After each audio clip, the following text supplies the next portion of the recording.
Okay, I'm going to briefly demonstrate how to knit on a rake loom to produce a double-sided scarf, or double-sided work, generally speaking. I am making a scarf here. You can see it's pretty narrow.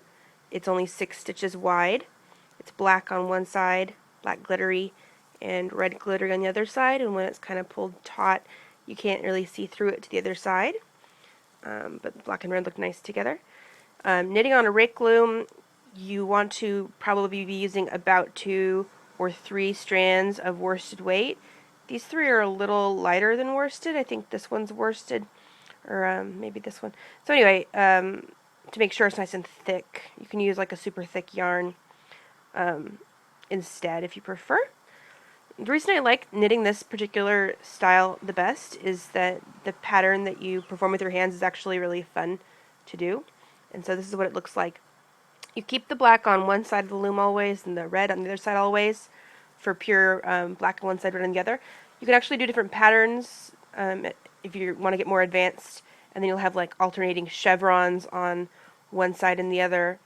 So basically whatever you do black on one side will be red on the other, and you can do various patterns that way. But I'm just doing solid colors here, and it makes it easier. I can never remember where I am in a pattern, so I just do solids. So here's how it goes. Now I had it explained to me that when you're knitting on a rake loom, you're always going to wrap on the side of the peg. That's the same as the direction you're moving your yarn in. So since I'm moving my yarn from this end to this one in a downward direction, I'm going to wrap first around the lower near side of the pegs. So to begin my row, you can see my strands of yarn are sitting on the near side of the first pegs. They're going to wrap around the near side of the first pegs and through, like that.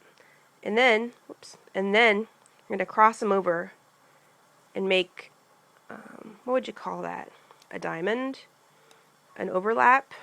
So I've got, can you see that?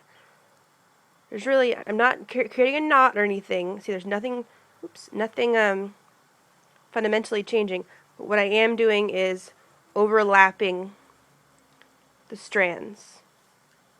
So they're overlapped, and then I'm going to take the strands that are overlapped, move them back so that I use those overlaps to loop around the next pegs, pull that tight, and go around and down to peg 3, wrap around, and then I overlap again.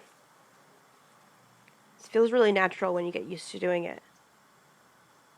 Pull it back, wrap around, overlap and down, and you end in the middle. You don't want to end over here. You want to end right up there in the middle, on the inside of your final pegs. So then you move the work to the side so you can knit it off. You grab your lower stitches and knit them off over the upper stitches. You want to do that all the way around.